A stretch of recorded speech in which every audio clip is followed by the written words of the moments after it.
Welcome to a conversation with me, Mr. Lee Jackson, and today we have on the show the one, the only, back for the umpteenth time, it's Mr. Martin Huntbach. How are you today?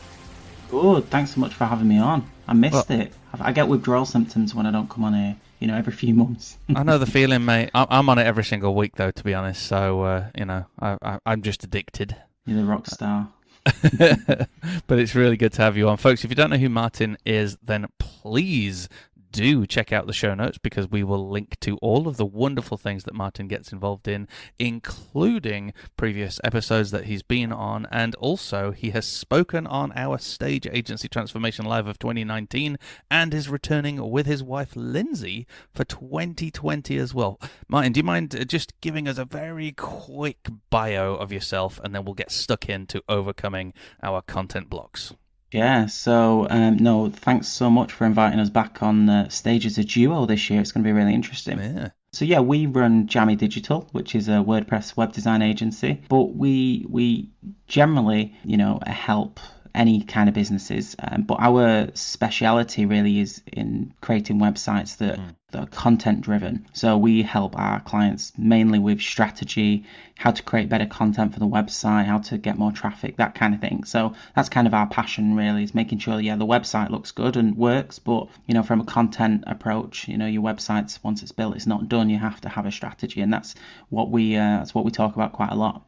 Yeah, that's one of the reasons why we're having this episode today. One of the biggest comments I am getting from our community, from agency owners, is all around, content creation, how to create it, etc. So, as you are, in my humble opinion, one of the leading content experts, especially of the written word, what would you say are some of those common blockers that stop people from actually creating content?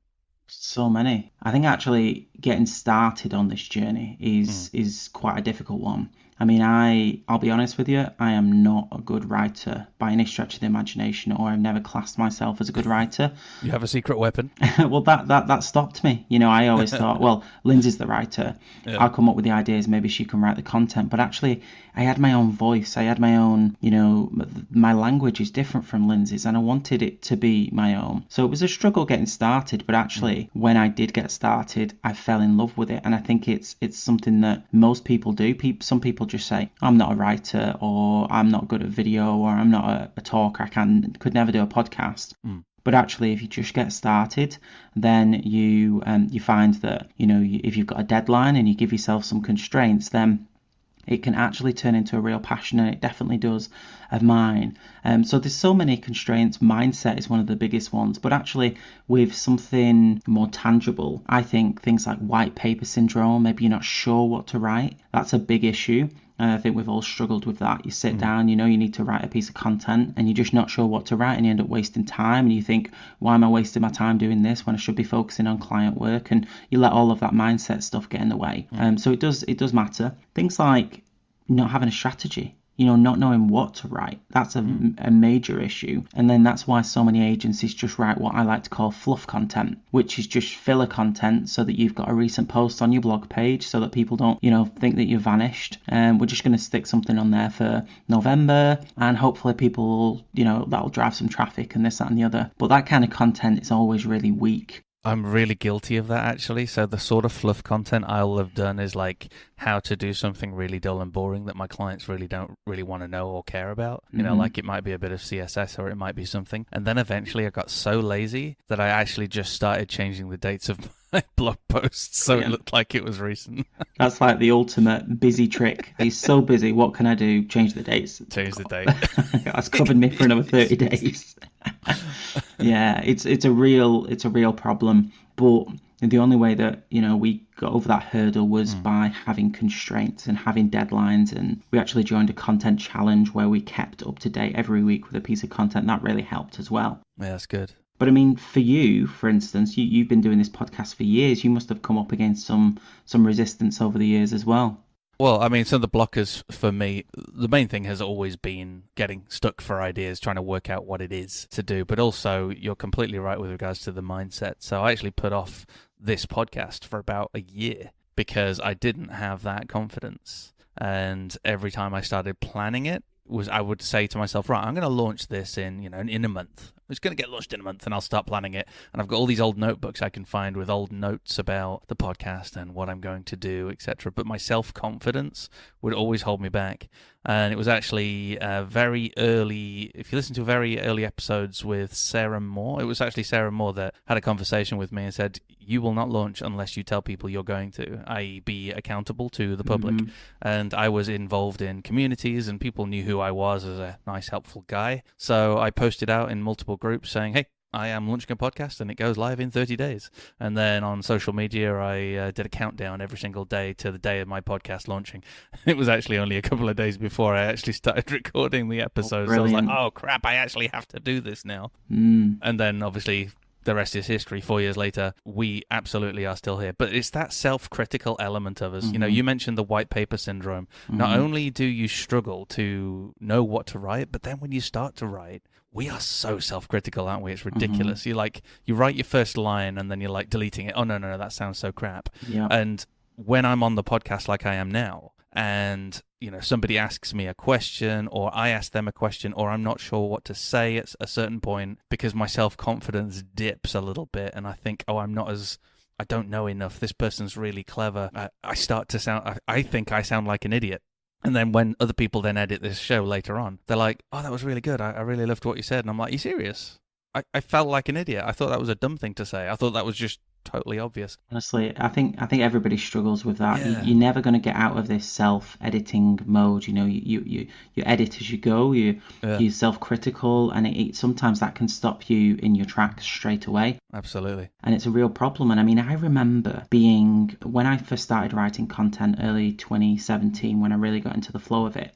Every post that I wrote, I questioned every word, every line, everything I ever wrote, and I got to the point where, to overcompensate, I just write more. So because I was worried about the points I was making, and somebody could argue this and somebody could argue against that, I just ended up going more and more in depth. And then before I know it, I'd been writing content every week, really, really struggling because it took me hours. And I was every Sunday, which was the deadline we gave ourselves, I was asking Lindsay, can you check this post? Can you edit it for me? And she'd get really frustrated because I'd always leave it to the Sunday.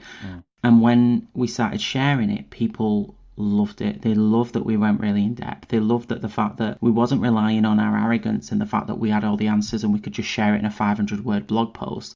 I wanted the understanding to be there. I wanted every single person, no matter what level that they were at, to be able to consume it. And I just focused so much time and effort that I felt like I gave up, my Sunday. Sometimes it felt like that. But then when I lifted my head up after I'd written all this content, everyone started to see us as experts. And all we were doing was, answering questions and going through the general stuff that we go through, talking about our internal processes. What would it cost for you to get a website? How long will it take? We focus 100% on our end customer rather than focused on, that agency over there is writing about their recent award, and that agency over there is writing about GDPR. Like, who cares about that stuff? Nobody mate, cares. Come on, I wrote a blog on that. That's not fair. I even recorded an episode on it. That's when you've put your foot in your mouth. But I also then did a podcast episode once when we moved office.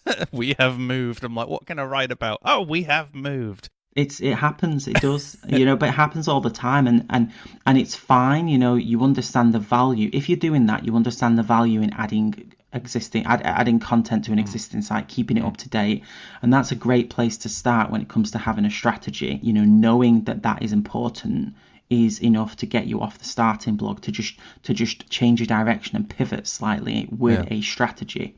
Now, knowing it's important is great, but people do get stuck for ideas, and I love how you guys frame it, the white paper syndrome. That gives me a vision of either being sat with a notebook or at the typewriter. My dad used to have a typewriter, so that just takes me back. Or just looking at an empty blog post in Word when you go into that non-distraction mode, and it fills your screen, and then what the hell do you write? So, my question is for you. Could you share with us some sources of inspiration for creating content? How can an agency owner who's listening right now, who understands that there is importance in content, how can they come up with some ideas that are better than we have moved or we're attending such and such exhibition?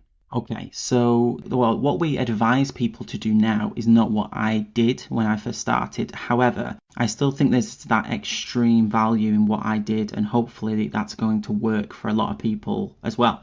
So what I did is every single time I got an idea for a piece of content, I would click on a shortcut to Google Docs, which I've got in my bookmarks. I'd click on it, I'd write the title of the post if I got an idea, and then if I thought to myself, great, that's the idea, maybe it's why we build WordPress to, or why we use WordPress to build your website. And then I'd quickly, no matter what I was doing, I'd stop doing everything and I would hammer out 5 bullet points, and then I would stop. I would put that away, I would close that file. The next time I'd come up with an idea, I'd open a new one, and it was as quickly as 2 clicks. Click on Docs in my bookmarks, open a new one, give it a title, give it a short whatever's in my head at the minute. What might the bullet points look like? What might the chapters of this, if this was a book, what would the chapters look like? Might only be 2 or 3 bullet points.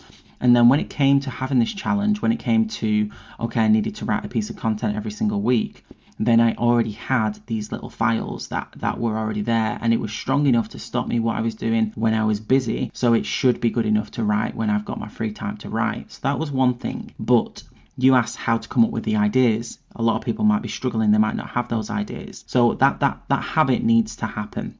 You have to get into the habit of recognizing when a blog post idea or a podcast episode or a YouTube video, it hits, and then document it quickly because you won't remember. So getting the ideas comes from running our business. That's why people have to keep one foot in the door if they're still writing about content. Even if they're not doing the day-to-day activity, you need to stay in the mix. You need to keep your head in the game, otherwise the content's not going to be relevant enough. So what we do is every single question that we get asked, we consider whether or not that would make a good blog post. A great book for this, which I spoke about on stage, is They Ask You Answer by Marcus Sheridan. He speaks about how any business can create a load of traffic and help your customers based on answering questions that people ask you. And there's a bigger strategy behind it, but that's good enough as a strategy sometimes. Now, one of the hidden things that we do is we really don't like it when projects don't go according to plan. So, for instance, everybody's had a client where for some reason they started as a great client and then it veered off track. Now, why did it veer off track? What happened? How can you get on more of the ideal customers and less of that happening? So we then started creating content based on frustrations. Now, not from a negative point of view. We wanted this to be helpful. So, for instance, why your website might fail. So we had a customer who just expected that when they paid for a website, that it was just going to work. Why am I not getting customers through it? Why this? Why that? Why that? Well, there's lots of reasons. Maybe you're not sharing on social media. Maybe you're not writing content. Maybe you have not got any paid advertising, depending on what business you are in. And we wanted to safeguard the fact that just because you're paying us thousands of pounds for a website does not guarantee success. Here is why your website still might fail after you invest money with us. Now, that is like 100% an empathetic post to say, listen, I do not want you to give me all your money and expect that your website is going to start throwing money out of the screen. It's not. So a lot of our posts came from frustration and discussions like that with clients where they're like, well, I'm expecting my sales, what's happening? So we decided to create a post to say this is exactly what you need to do after it. We just positioned it slightly different. We got sick of people, trying to convince people that they needed to show pictures of themselves on their website. Rather than, you told me off for that. Rather than have that conversation every single time, we created a blog post about it up front so that people actually consume that content before they got in touch, so that we didn't have to waste time. So we've just eliminated a lot of the discussions that we have to have with clients. And by the time they get to speak to us, because of all of this content, by the time they speak to us, they're all well equipped. They know exactly what we charge. They know exactly the process. They know exactly why they need the pictures on the faces on their website. Yeah. And we created, and we spoke about this on stage, we created what we call a content fortress. Every piece of content is a building block to build your fortress around your business so you can protect yourself mentally as well as physically. And it just becomes, a business that only attracts the ideal customers, because everybody else will filter themselves out. If they don't want to invest thousands in a website and you've written a blog post about why they should, they're never going to get in touch and waste your time. You're never going to waste your time creating a proposal for them that'll take you an hour or so. And you just end up attracting more of your ideal customers, and then everybody else just fades away. So I think that's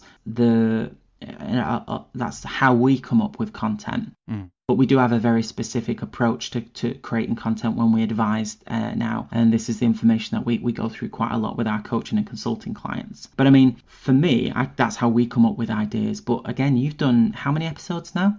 200 and something. 200 and something, like that baffles me. I mean, what do you do? Just because it's every single week, it's consistent, you have it like an appointment in the diary, like it's like a military operation. Where do you get your ideas from? Sure. So, well, I mean, I'm lucky I've got a community, so that's where pretty much most of our ideas come from, and I listen to what's going on. So when we launched the podcast 4 years ago, at the same time I launched a Facebook group and didn't really talk much about it for the first few episodes, and then just started to promote it, and people started to trickle in. So 4 years later, we're at, I think, 3,100 members, which is wonderful, and it's a great source of consistent ideas. I can see what's really, really important to people. That's why we're doing this. That's why we're doing this episode. That's why we're doing our event that me and you will talk about later as well, because one of the biggest issues that people are having is around content marketing and creating content. But equally, there's been all sorts of topics that I've heard people, discuss. I've seen comments. People have tagged me in posts, etc. You name it, mental health, how much do I price, etc. And a lot of these I don't necessarily know the answer to as well, which is the great thing about running this podcast, because it means I can go and find those experts who do.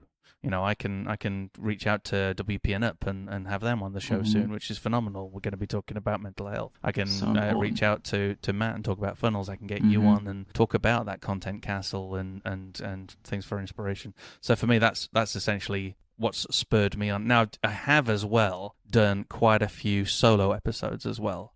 And that is really to, I guess, elevate my own brand as well, to help people get to know me and to show that I do know my stuff. I'm not just grabbing onto other people and riding their coattails, but actually, you ask me a question, I can probably give you a pretty good answer based on some experiences. So that's what I've been using as well. If you check out the episodes, folks, there's quite a few solo episodes in there as well. And we've got a premium community that we also put content in every single week, like you said, like clockwork. So I will create presentations every single week and documentation, etc., on very specific subjects that people are interested in. Again, it could be things like project management or how to handle Facebook ads, how to build your audience, and all those things as well. So very, very lucky because I'm plugged in. So I'd say if you don't have your own community, you can still do this.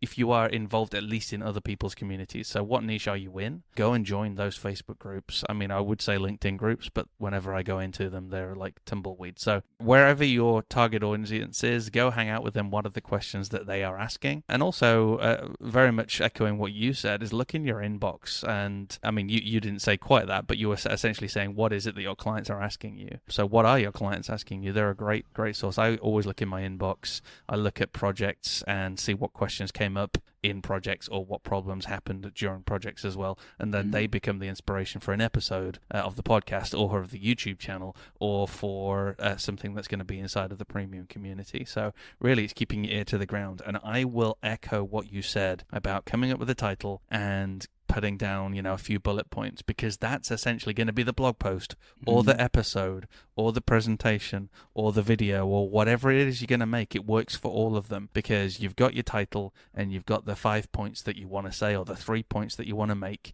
and filling in those gaps then just becomes incredibly easy. Absolutely. And you're right in what you touched on there. We always said that we owe our success to two things, content and community. Yeah. We've said that for so long, and just based on what you've said then, it still gives me goosebumps because it's so easy for anybody to place themselves. I mean, I'm in the community, and the call, your premium community, and the call the other day was about networking. The amount of content ideas I got from networking events that I went to years ago was incredible. I just never acted on them. So until a lot later. So yeah, you do get a lot of amazing ideas from community as well. That might be online communities or in-person communities. You get questions all the time. Why am I not ranking in Google? How can I take payments on my website without it costing me a fortune? All of these, they're just everywhere, but you have to open your mind to it rather than you just answer the question and be seen as an expert on that in that split second. And write them down. Exactly. And write them down. Exactly. So it works wonders. Awesome. So, I mean, I'm interested to know, obviously, because you've been with new content so much more than we have and so much longer. What's your best content creation hack? I would say recording audio is definitely the best content creation hack. So let me explain that. So step one, take Martin's advice, write your title and write your bullet points. Then what you can do is record yourself speaking them back. And this is what I do for a lot of blog posts that I create. I'm also doing it for my book. So I'm writing a book right now, and I've outlined the entire book, every single chapter, every single section of each chapter. And what I'll then do is I will sit there and essentially ask myself imaginary the question of that particular bullet point, and then I'll answer it verbally. So if you think about when you're in a meeting, for example, and a client says to you, oh, this is fantastic, so how would we be able to save money on our payment gateway? Say that was the question that they asked. I guarantee you that you're probably going to answer in about 200 to 500 words and hardly even think about it, because the answer will just pour out naturally from you verbally. So that's exactly how I approach my initial content creation. I will verbally share my thoughts and opinions, and then I will send it off over to rev.com and have it transcribed, so that I've got a whole lot of text in front of me that I can now edit and sort out and clean up and take bits out, etc. But that allows me to share all the points I have in my head quickly rather than overthinking it, and then I'll do the edit process afterwards. If I'm going to do, say, a long video recording, what I will do is I am very happy to jump cut that. So if I've got a long form video content to create, I will again break out all my bullets, and then I'll talk on each one and I'll jump cut it. And if I make a mistake halfway through, I'll also jump cut that bit out as well, because great is better than perfect. And as long as I'm putting, the key messages across, then that is definitely what I'll do. So using the bullet point structure and then talking on it and getting it transcribed and then editing. I love that. Yeah, I love the fact that you probably just get your phone on, record, and you just get down the ideas. I mean, even if you're on a phone call, like with a client, and they ask you a question, and you're like, actually, I'm going to answer this now, and I'm just going to hit record on my phone just so I can record the answer. You're going to answer it anyway. You're saving yourself twice as much the time. So no, that's a really good tip. We've actually recorded meetings on that as well. So sometimes when we're in a meeting and it's a particular subject, we'll say, hey, can we record this meeting, because we might use some of the content later. And then I'll go back to an answer I gave, and it's a 500 word blog post.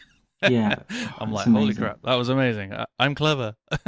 The jump cuts, it scares people being on video. They're like, I could never get it as perfect as Lee. But actually, you've just explained that it's never perfect. You just edit it out afterwards, which is a big relief for a lot of people. Yeah. So, no, that's a really good point. I mean, I've never done a full, but I think one of the videos I managed to do recently all the way through without the need of any jump cuts, but pretty much most of the videos on there, it's just me, tons of mistakes, starting over, answering the same point 3 times until I'm happy with it, and then I just edit it all down at the end. But that consistency and that approach and that kind of, that drive to continuously focus on content must have led to some great results, I'm guessing. Absolutely. Well, do you want me to share some? Absolutely. All right. So, well, obviously this podcast is immense. So we're hitting over 12,000 downloads now of the podcast every single month. We're only putting out 4 episodes as well. So you can do the math. We're getting a significant listenership, and the Facebook group has grown significantly. So we're looking at 3,100 members. We launched our YouTube channel a little while back, and we only really started taking it seriously a few months ago. So from just, say, 100 subscribers, because of the back of the group and of the podcast, we've already gone over 750 or so subscribers on our YouTube channel, which doesn't, I guess, sound a lot, but if we think about that, that's 750 agency owners. That's 750 of my target audience who are listening to me or watching me on a regular basis, and that's phenomenal, because I am growing this brand, and they are learning to know, like, and trust me. As a result, obviously, we've got the premium membership, but more importantly for us and where we're going over the next few months and years now is we've been able to launch the agency transformation movement, where we have this event every single year that people will come to, and that was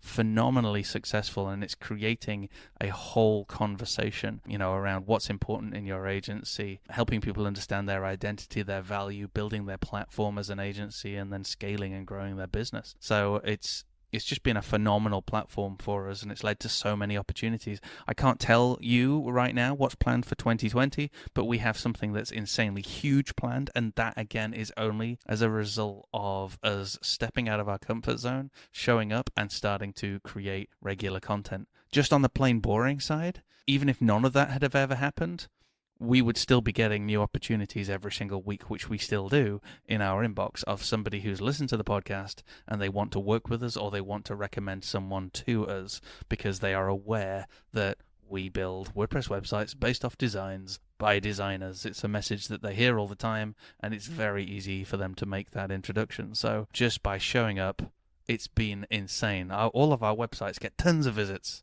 I can't believe it, really, to be honest, mate, when I look back. You've done really well. You've done really, really well. And that consistency and that drive is just phenomenal. So, yeah, I'm not worthy. It's been a surprise. It's been a shock. Honestly, first, there was no real strategy at all. There has obviously evolved a strategy because I realized it was working. So, I was just making it up as I went along initially, and then, things evolved and things have catapulted. But, I mean, if we think about my original blog post, my original content was getting, maybe 50 visits or 50 listens a month, 4 years ago. And there was a few people trickling into the Facebook group. And now, yeah, it's insane. Amazing. Incredible. How about you? I mean, you guys have had all sorts going on. Folks, I'm also going to put a couple of links. There's 2 of my favorite ever blog posts on the planet. I'm not going to spoil it, but check the show notes later and go and check out Jammy Digital's website. There's 2 blog posts you really need to read, which I think are really clever and phenomenal, and I remember they both went viral. Anyway, so for you guys, what's been the impact on your business, and what opportunities has it afforded you? Well, there's kind of, like you say, there's the kind of tangible stuff. There's the traffic. So we increased our traffic by 10 times in the space of 12 months from having a very specific, drive and consistency there, which is great. But traffic isn't money, but they do lead to leads, which is great. So there's traffic and leads and numbers and all that kind of stuff that's good. But actually, from a life-changing point of view, there are so many things that have happened. So we just got immensely confident in our product because people were responding so well to our content and our dedication to content. So we had people telling us that we're not pricing ourselves high enough, so we need to increase our prices. And then we started to believe that our work was good enough and our content was good enough. None of this would have happened without starting to write that very first post. So we've increased our prices by 400 or 500% since then. I mean, it's laughable when you look at the prices that we were charging when we were on the phone trying to convince people that we were the agency for them. We had nothing to show for it. We didn't have a fortress of content to impress anybody. So that, since we did that, people have started seeking us out. Another massive benefit is because of our strategy, because we try to touch on the sensitive topics about building a website, about price, about how to build a successful website, about how to avoid it failing. People have consumed an awful lot of content before they get in touch, which means they're only getting in touch to get a final price off us. We have people get in touch to say, we know we're ready to use you. We've been wanting to use you for a while. We've been talking about it internally, and we're ready to push the button now. We had somebody recently who took, he basically contacted us and saying, you've never heard of me before, but I would like to move forward, please. And that was it. And I'm like, I remember you telling me that. That was so cool. Not even giving you a price. Like, what's going on? So that's amazing. Having people wanting to sign the proposal before you've even spoke to them is just unbelievable. But one of the best things that we do now is we save an awful lot of time. We generally only speak to people who are ready to buy from us, which means 80 to 90% of our proposals go to business. It's very rare that we write a proposal unless we're guaranteed the money. Honestly, it's at that point where people don't even know the intricacies of what we do on, like, what they get on a proposal, but they're automatically ready to sign and send you money. It's just bizarre to me. But when you look back at the agency that I used to run, and the fact that I used to spend an hour to 2 hours on the phone with everybody, and then they'd say we're shopping around, and it was just a massive waste of time. You never knew if you were going to get that time back. But now it's just so much simpler knowing that most inquiries that come through, unless they've not read a single thing. Some people might just pick up the phone and say, do you do websites? But that's like 1 in 100 people might do that. But everyone else has been through our content. They've seen things. They've got a little bit more of a knowledge about who we are, and just makes our business such a pleasurable business to run. We just don't have that many issues anymore with clients because they understand how we work, and we put enough content out there to showcase that. It's phenomenal. And there is nothing worse than hearing someone saying, we're going to a few agencies, Exactly. and then they start giving you, their brief and asking you how much that would be on the phone. I've Exactly. had that quite a lot. Right, folks. Well, we are coming in to land. We have unpacked some blockers, so that's some blockers for you creating content. We've discussed how you can get inspiration for content that will resonate with your audience. For example, looking in your inbox, talking with your clients, building community or being part of community to help you build that content castle. We've talked about content creation hacks, so how we both create things. I love Martin's idea of every time you come up with an idea, open up a document, write down a title. It can be a working title. It doesn't have to be the final title, but just write something down and get the core points down as bullets so that you can come back to that and create something magical later. We've also shared with you some of the incredible benefits that this good content marketing has given us. That's both Martin attracting the right type of clients with Lindsay. That's people who are already educated as to how they can work with them, etc. And then also for my side, which has grown a massive audience, it delivers opportunities on a weekly basis, as well as in crazy opportunities to speak all around the world, which has been insane. Now, me, Martin, and Lindsay, we love content. You are listening to some content that we've just created together. However, we are all joining forces to launch a brand new in-person workshop in Manchester on Thursday, the 6th of February. Martin, can you tell us all about our crazy cool plan? So exciting. Yeah, this is kind of getting me really excited to get Christmas out of the way, which I never thought I'd say. No, I know. But I can't wait. It's going to be phenomenal because, we have such a different journey with content that it's nice that we can join forces and actually teach people how to do this. So it's going to be very different from kind of like a conference or like a free event because, we're charging for this. It's not a big budget, but we want to make sure that we give you lots and lots of tangible things that you can do and take away in your agency, take away from the day, so you can go back to your agency and never have to worry about producing content ever again. You'll have strategies on how to come up with ideas. We've barely scratched the surface on this episode. But if you think this episode has been even remotely beneficial, then you honestly, I don't think you can afford to miss this. It's us giving you the specifics. So, we'll be giving you out lots of handouts, and yes, we'll be talking about the benefits and things like that, but you'll actually have a strategy to go away with. You'll have blog post ideas, just in abundance. And that's the reality. And it's purposeful blog posts as well, not just, oh great, I've got loads of work to do when I get back. We're going to talk about whether or not you can outsource this and what you might need to do before it gets to that point. There's going to be people in the room who write content on an ongoing basis consistently, content writers who you can potentially speak to on the day. There's just so much knowledge and experience that we've got over the years, each in our agencies, and we can't wait to give you all a strategy so that you know exactly what to do. And I'll be honest with you, you're not going to stop working. If you think after that you're going to get the train home and you're going to have a chill, you won't want to do that. You will have so many ideas and you'll want to plan out your entire 2020 of content. And well, at the very least, you'll have the next 90 days worth of content carved out without question. So yeah, that's what we're going to be doing. It's going to be very, very actionable, and it might not take you as long as you think to have a content driven agency. There's a few hacks and a few secrets that we've learned over the time to save yourself a lot of time. So it's really exciting, and we can't wait to see you in Manchester.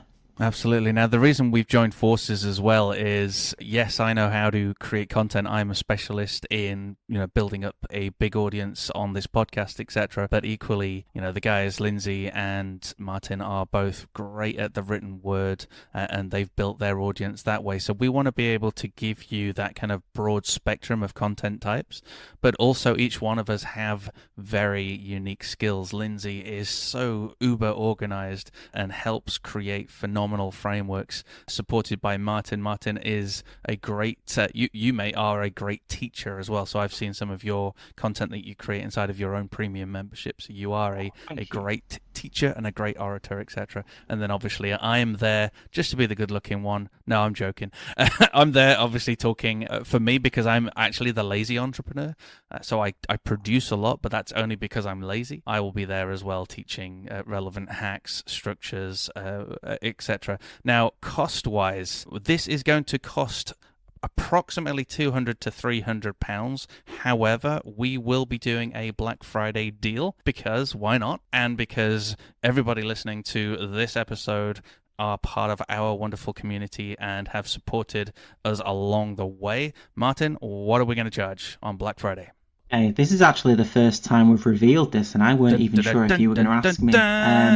So the main thing that you need to do right now is if you want a discount and you want to get in, because tickets and seats are limited because of the venues that we're looking at, you need to go to agencycontentframework.com and register your interest. So if you're listening to this before Black Friday, that is the number one priority. Get your name in on that, enter your name and email address, and we'll let you know as soon as the tickets are available. So yeah, the full price is going to be £300. I think we've already agreed on this. Mm-hmm. But if you sign up on Friday, and we've not decided on when we're gonna change this, but you can get in at 50% off, £147 plus VAT, and you will be able to grab yourself a ticket. But we've already got a lot of people who've registered their interest. We already probably have more people on the email list than we can serve. So it's really, really important that you're aware of that and that you don't wait until Friday to jump on the email list. Otherwise, we may run out of tickets. I just don't want you to be disappointed. Yeah, we'll email that list as soon as those go live as well. So if you do want to be aware of when they go live, like Martin said, the venue locations we're looking at, we want to create a kind of a nice, cozy is the wrong word, but we just want to create a good working environment so there's not too many of us, and we can then assist you all in creating at least your next 90 days worth of content planning and strategy. So be sure to get on that list so that you can come and join us in sunny Manchester. That's February the 6th, 2020. agencycontentframework.com for more details, or check out the show notes of this episode. Martin, I can't wait. It's going to be so much fun. So much fun. And there will be social stuff afterwards, so we can all have a drink and a chill, and it'll be amazing. And as they call it in Manchester, a bevy. Absolutely. Although that was more of a Scouse accent. But anyway, the Americans would never know. That's true. All right, I'm going to beat you off the show now. I think we're done, aren't we? Absolutely. Got stuff to do. Let's do a recap, guys. Very quick recap. From this episode, you have learned what are some of the blockers to your creativity. You've also learned how to find some inspiration to overcome those blockers. You've also learned some content creation hacks, and you've also heard from the horse's mouths some of the benefits that have come from content marketing. So if you want more, come and join us.